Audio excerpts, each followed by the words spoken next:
Hello, marinig ako? Am I audible? Okay. Start tayo ng, tawag dito, discussion natin. So before ko familiar kayo sa tinatawag na asset method versus expense method? Hindi po, sir. So ito bago lang ito siya sa inyo. So ito magiging helpful ito siya sa inyo para sa inyong adjusting entry. So first, let's start with asset method. Ang asset method is itong asset method pati expense method is ito yung sa part ng recording na kung saan connected siya sa expenses. Kumbaga example, prepaid insurance, advance payment of insurance, advance payment of rent, ano pa ba? Ayun, so yun siya, yung mga expenses na binibigyan natin ng advance payment or kumbaga na-expire siya after ilang years. Klaro ba yun? Na tawag dito, nakaka-relate din kayo doon sa part na gina-explain ko? So proceed tayo dito. So pagdating sa asset method, sinasabi dito na at initial recording, sa initial recording daw, is ire-record natin yung expense in an asset. So ibig sabihin, example, insurance policy, expense man yan siya. Rent, expense man yan siya. Pero since na tawag dito, magagamit natin siya ng ilang years or ilang months, so ire-record natin siya at an expense. So ang initial recording natin is yung asset account niya. Example, prepaid expenses or prepaid insurance, prepaid advertising, prepaid rent. So yun siya yung asset. So then next naman is yung credit side niya is either cash or accounts payable. Ay di, usually pala lang siya, cash lang pala kasi nga advance payment mga ganyan. Next, pagdating naman sa adjusting entry or December 31 is dito naman yung kailangan na nating i-adjust yung tawag dito expense na gi-asset natin kasi nga since nag-record tayo ng prepaid expense noong January 1, therefore meron siyang 2 years, kailangan nating bawasan siya ng 1 year yung asset na yun kasi nga nagamit na natin. Klaro ba 'yon? So ibig sabihin ito, ito yung 2 years. Ito yung 1 year, then ito yung 0. Since after natin ng December 31, na-consume na natin ito. So itong part na 'to, kailangan natin siya i-record na hindi pa ito siya gamit. Klaro 'yun siya? So kaya ang gagawin natin, kailangan nating bawasan yung asset at kailangan natin i-record yung expense. Kaya ang adjusting entry natin is yung expense account and then yung asset mismo na ni-record natin sa initial recording. Next, pagdating naman sa expense method, dito naman ang sinasabi dito, yung 3 years, yung 2 years, ito 0, 1, 2. So yung 2 years na example natin is insurance, is ni-record natin siya lahat at expense. So ni-record natin siya lahat at expense account. Yun ang debit natin. Then ang credit natin is yung cash kasi nga nag-advance payment tayo. So cash yung binayad natin. Pero yung binayad natin na yun na insurance policy is good for 2 years. So pagdating sa adjusting entry natin or December 31, kailangan na nating itawag dito, na-record na natin yung expense Meron na tayong expense. So na-record na natin 'yan. So ibig sabihin, kailangan naman natin i-record yung natitirang insurance policy natin. Yung remaining naman na insurance policy. Kaya ang mangyayari, magre-record tayo ng debit na asset kasi nga ilalagay natin na may natitira pang asset doon kasi nga advance payment natin yun siya. And then, babawasan natin yung na-record natin na expenses during the initial recording or during the January 1. Klaro yun siya? Okay. So dahil dyan, proceed tayo dun sa problem natin na problem number 7. So dito, ang technique dito guys, 'pag nag-a-adjusting entry kayo, kailangan niyo munang intindihin yung mga important na bagay. First, sabi dito ang last day ng accounting period is December 31. Klaro yun siya. So ibig sabihin hanggang December. Next, proceed na tayo dun sa tawag dito, given na problem. So sa letter A, the payment of the 19,000 insurance premium for 2 years. So meron tayong 19,000 na insurance premium and merong goods siya for 2 years and advance na originally recorded as prepaid insurance. So yan siya yung mga important na details. And another important na details is yung 1 year of the policy has now expired.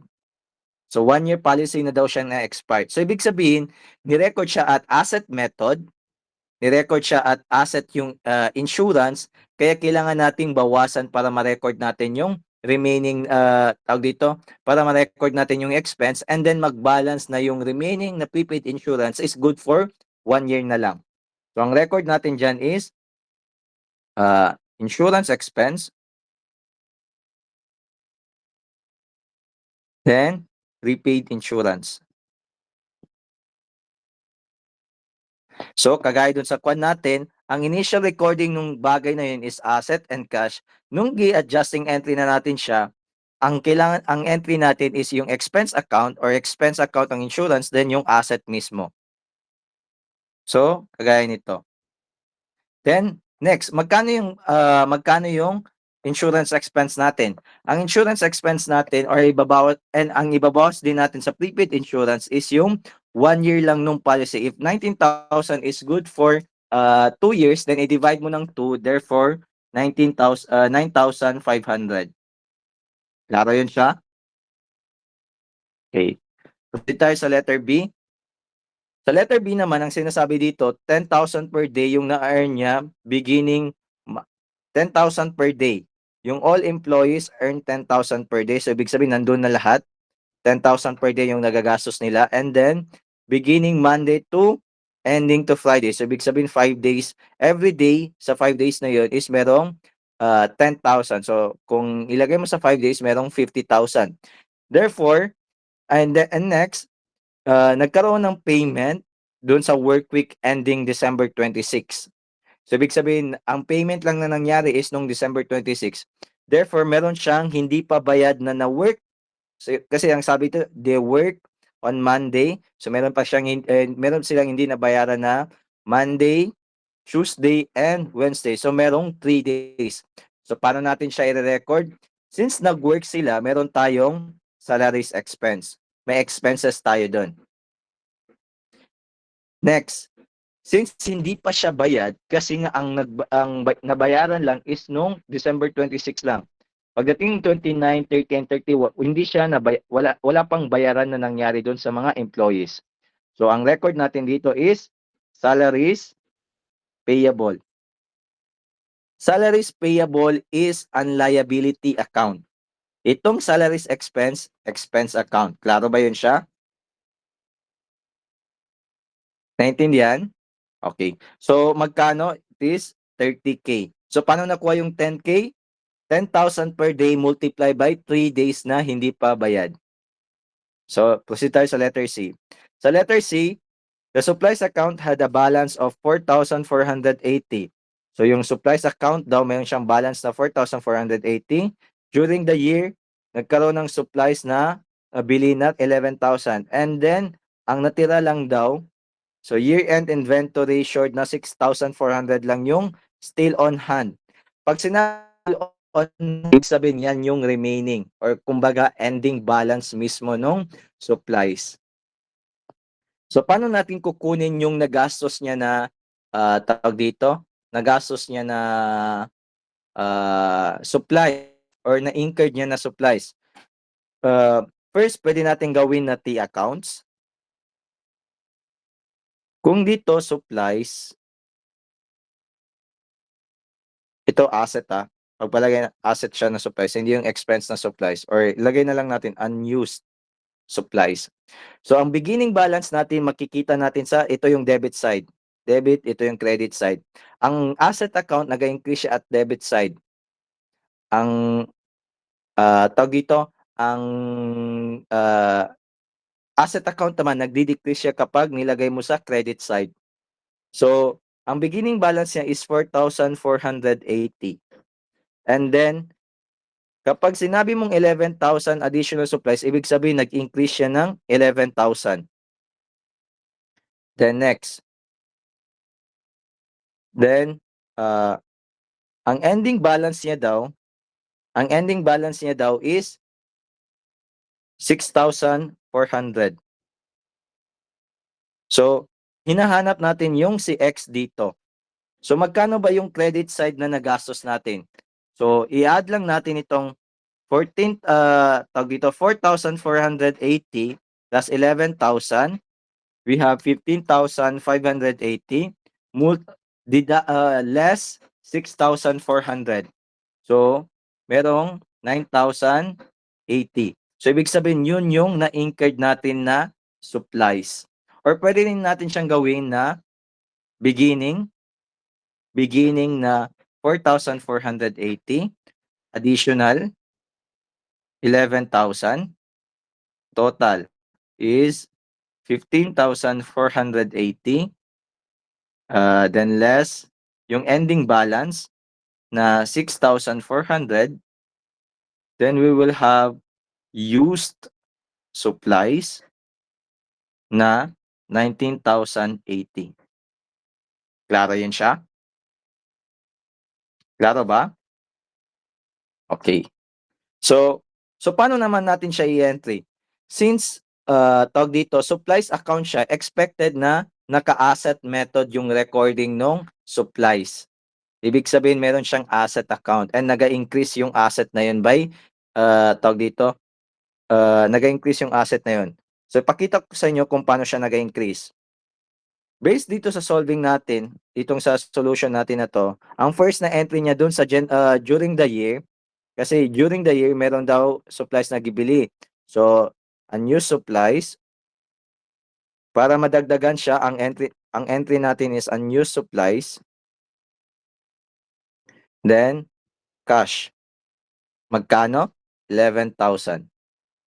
So, yun siya yung entry natin dyan. Klaro ba yun?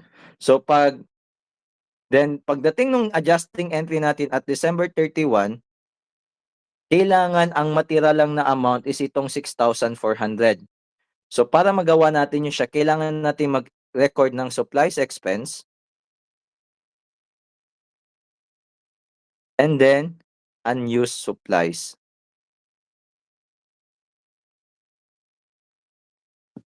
Magkano? Saan natin kukunin yung amount? Itong 9,080. So, yan siya yung, dyan manggagaling yung amount natin dun sa supplies expense na adjusting natin. Klaro? So, sir, hindi namin nakita yung 6,400. Hindi natin yan siya makikita kasi nga, ang nangyayari dyan, since meron tayong beginning balance na 4,480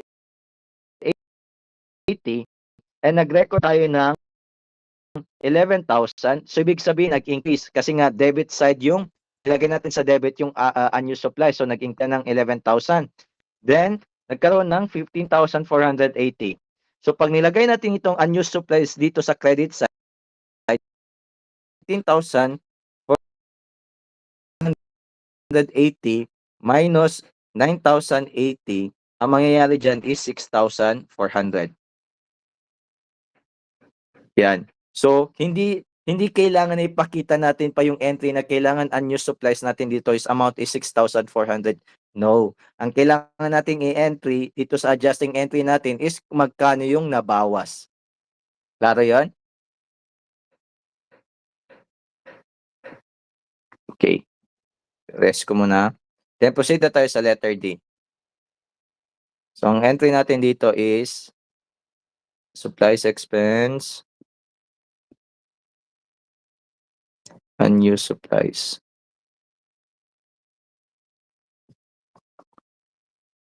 $9,080. Then letter D. Sa letter D, ang sinasabi dito may equipment costing na 588,000 and merong 80,000 na salvage value at the end of 5 years. Record the depreciation for the year. So ito, meron tayong equipment, building, and machineries. Itong tatlo na to, nagkakaroon siya ng, wait lang, itong equipment, building, machineries, nagkakaroon ito siya ng depreciation. Bakit? Bakit nagkakaroon ng depreciation? Kasi nga, habang tumatagal, nagkakaroon ng, nasisira yung bagay na yan. Kaya nagkakaroon ng depreciation. Example, ang building, pwede siyang maging luma hanggang sa masira yung mga semento niya, mga ganyan. So may chance na nasisira talaga siya. Sa equipment, ganoon din, magkaroon ng tawag dito, machine breakdown or yung mga equipment kaya masira yung mga parts ng mga equipment. So kaya nagkakaroon tayo ng depreciation. Next, ano yung bagay na hindi nagkakaroon ng depreciation? It is land. Land. So ibig sabihin, itong land, wala depreciation sa land kasi nga hindi nasisira yung land. Yung land hanggang dyan lang yan sa lupa, hindi yan siya nagbabago. Ang meron sa land is nagkakaroon siya ng appreciation. Ibig sabihin, tumataas yung kanyang value. Ang depreciation, bumababa yung kanyang value, nakukulangan. Karoon siya? Sige. So, additional lang yun siya. Then next, so balik tayo doon sa problem. Meron tayong 588,000 na cost ng equipment. And sinasabi dito, merong 80,000 na salvage value. Ang salvage value dito, ang tinutukoy dito is ito yung value after the useful life ng bagay na yon. So, ibig sabihin, kung useful life lang ni equipment is 5 years, therefore, after 5 years, hindi na siya useful. Pero meron pa rin siyang halaga. Meron pa rin siyang value. And yun yung tinutukoy na 80,000 na salvage value. So, kailangan natin siyang alisin kasi nga at the end of 5 years, dapat itong value ni equipment is 80,000. So, ang mangyayari dito, 588,000 less 80,000 divide 5 years. Meron tayong depreciation na, annual depreciation. Annual depreciation siya kasi nga 5, i-compute natin siya, i-divide natin siya at 5 years. So, yearly natin siya i-divide. So, meron tayong 508 divide 5. So, meron tayong annual depreciation na 101,600. So, ang record natin dyan is depreciation expense and accumulated depreciation. Magkano? 101,600. Klaro? Question. Para ba tayo ng mga sagot? Okay. Next, proceed tayo dun sa problem number 8. So, diretso na tayo guys ha. Bigay ko na agad yung adjusting entry natin. So, sa letter A, ang sinasabi naman dito is merong 1 year na fire insurance policy na nag-commence on September 1. So, take note, September 1, hindi siya January 1. So, meron siyang 1 year na fire. So, mag-start tayo counting September 1, October, November, December. So, ibig sabihin merong 4 months na-incurred yung insurance policy. So, anong entry natin dyan? Since nung pagbili is meron siyang na-debit yung prepaid insurance, therefore, insurance expense, then premium insurance. Magkano yung amount? Since 1 year siya, 24 divided by 12, multiply by 4 months. Yes, ano yun siya? 8,000. Therefore, yes, 8,000. Sige. Sa letter B, anong journal entry natin? Debit? Interest expense. Yes, interest expense. Credit? Interest payable po. Interest payable. Okay, interest payable. Gagaling pala kayo, guys. Magkano? 1,750 po, sir. 1,770. 1,000. 750 po, sir. Okay. Letter C. Anong entry natin? Depreciation expense po. Ang credit? Accumulated Accumulated depreciation. depreciation. Okay. Magkano? 50,000 po. 50,000. Okay. Letter D. Anong entry natin? Unearned revenue. Unearned service. Yes. Unearned service revenue. Service revenue. Ang credit natin? Service Service revenue po. Okay. Service revenue. Magkano? 13,500 po. 1,500. Paano nakuha yung 13,500? Sir, gimultiply po siya by 9 po, sir. Gimultiply po yung 9 po doon po sa 18,000, then divided is equals to 162,000, then divide mo siya by months po, sir, which is 12 months, is equals to 13,500 po. Okay. So yun siya. Pero yung 18,000, divide muna natin siya ng 12 months, multiply by 9 months na starting from April to December. Okay. So let's go. Letter E. Anong entry natin dito? Supplies Supplies expense. expense. Ang credit natin? Supplies Supplies. inventory. Ano? Supplies? Inventory po. po. Okay. Supplies inventory or unused supplies, okay lang din siya kahit saan doon yung gamitin nyo. Basta masabi doon na asset account yan siya. Klaro? Okay. So magkano yung amount natin dito? 5,650. 5,650.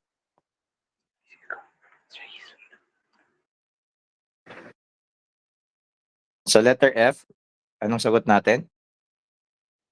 Interest receivable.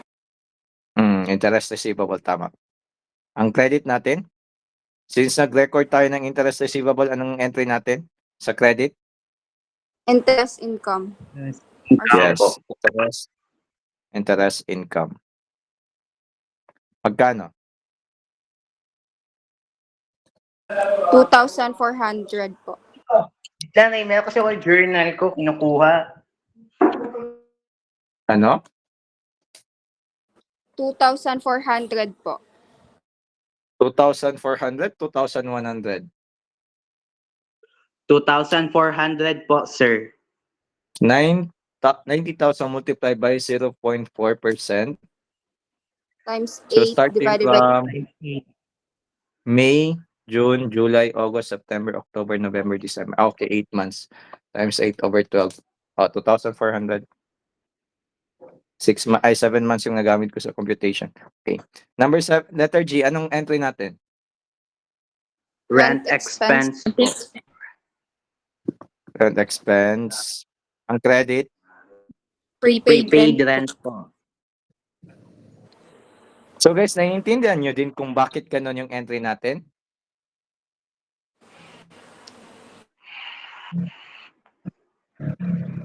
Naiintindihan nyo din bakit ganun yung tag dito, mga entries natin sa adjusting entry?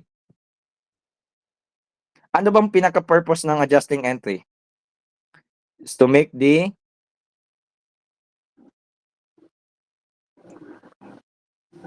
anyone? Wala, baka nag-entry lang kayo, hindi nyo pala alam anong purpose ng adjusting entry. Magkano natin, letter G natin sa amount?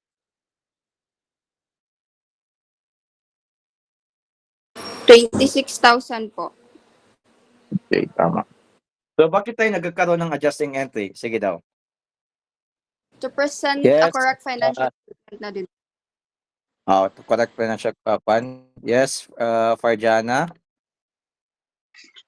To update the balance of accounts po. Yes, to update the balance of the account. Yes, Mahaya.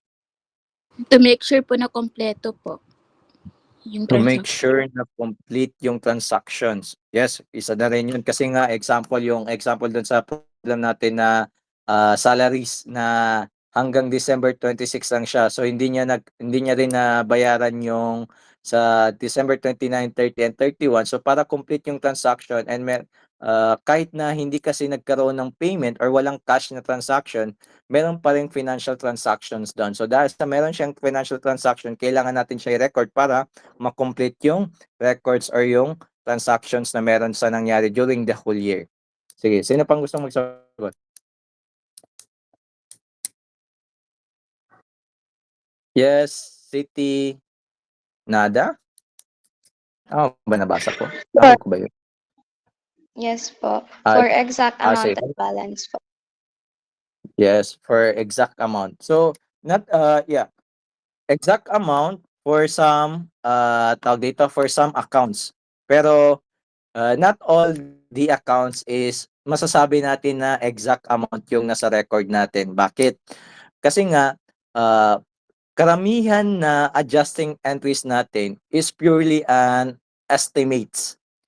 Example, masasabi ba natin na yung depreciation natin is exact masyado na ganun yung amount niya? Hindi. Pero, yun lang yung estimates natin. But then, ang purpose lang nun is para ma-update natin yung mga bawat accounts, bawat value ng bawat accounts na kumbaga magiging reliable yung estimates natin sa isang account title na yun. Klaro yun siya? Okay. So, meron na lang tayong 3 minutes. So, ibig sabihin, hanggang dito lang muna yung discussion natin from problem number 7 and problem number 8. Question, may mga question pa kayo? May mga question pa? Mahaya, bakit sad? Yes, hi Mana, sabi din. Sir, yung sa paglagay, ganyan na lang din po. Ilagay lang po sa journal, then ilagay yung debit and credit. Hindi na po ilagay yung explanation. Usually, kailangan ng explanation.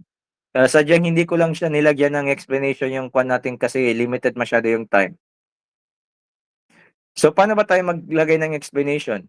So, example yung sa prepaid insurance na, wait lang.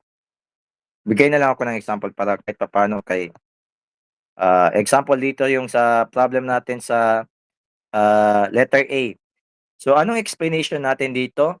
To record the expired portion of to record the prepaid insurance expense for the year December 31.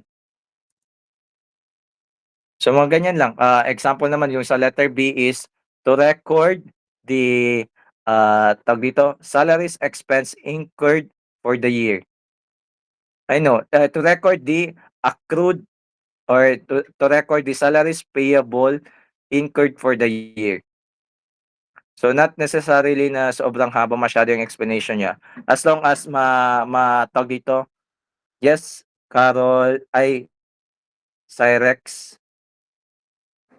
Sir, may katanungan lang po, sir. Doon po sa letter F po, sir, yung doon po sa problem 8 po. Okay lang po ba?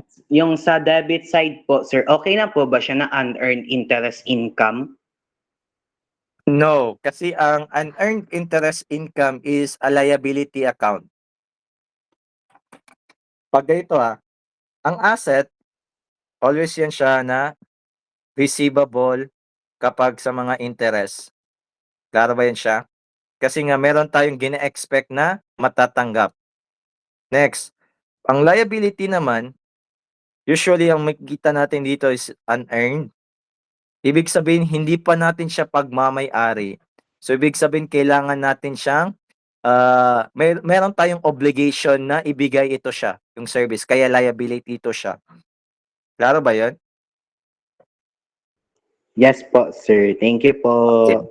Okay. So, ibang na, kapag sinabi naman nating unearned interest income, ibig sabihin liability ito siya. Meron tayong hindi pa natin na-earn mismo yung interest income. Pero kung meron dito is interest receivable,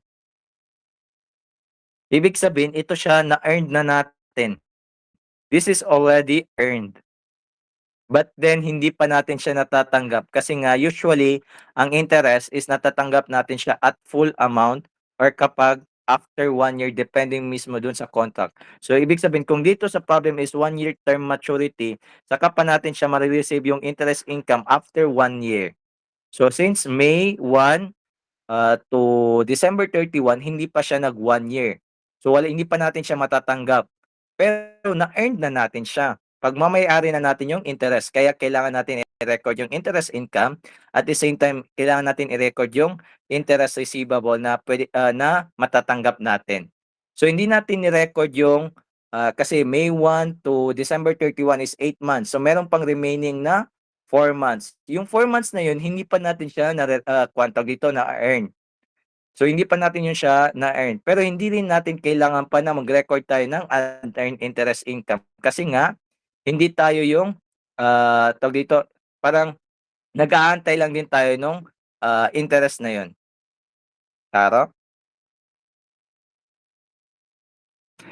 Mangyayari lang yung unearned interest income, ito mangyayari lang itong unearned interest income sa scenario sa letter F kapag mismo nung December 31, binayaran na tayo ng at full amount ng interest income. So ipagpalagay natin 90,000 multiplied by 0.4, 3,600.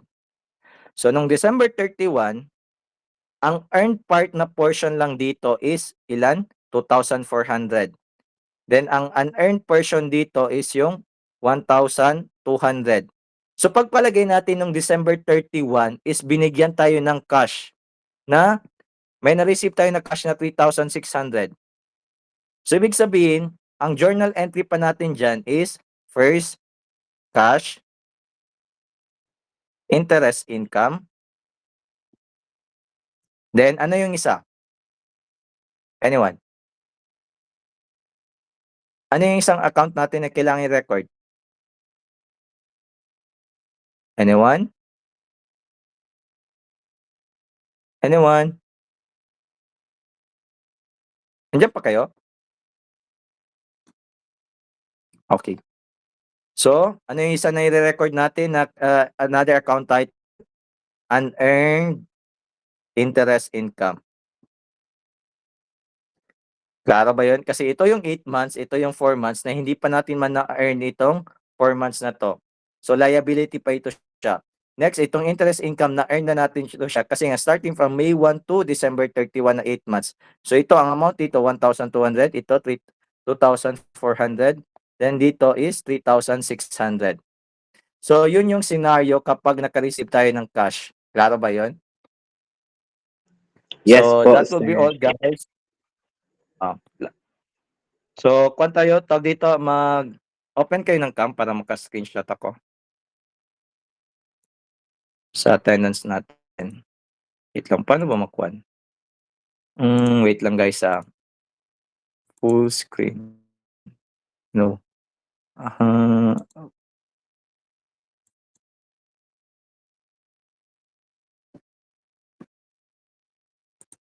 Wait lang i-kuan ko na.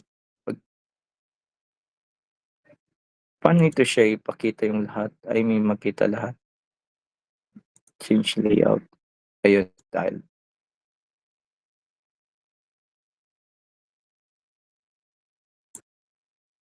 Yan.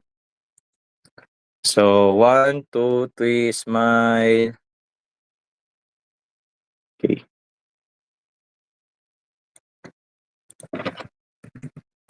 Ulit. 1, 2, 3, smile. Yan. Thank you, guys. Thank you, Bye, sir. everyone. Thank you, Sir, sir. bye. Bye-bye.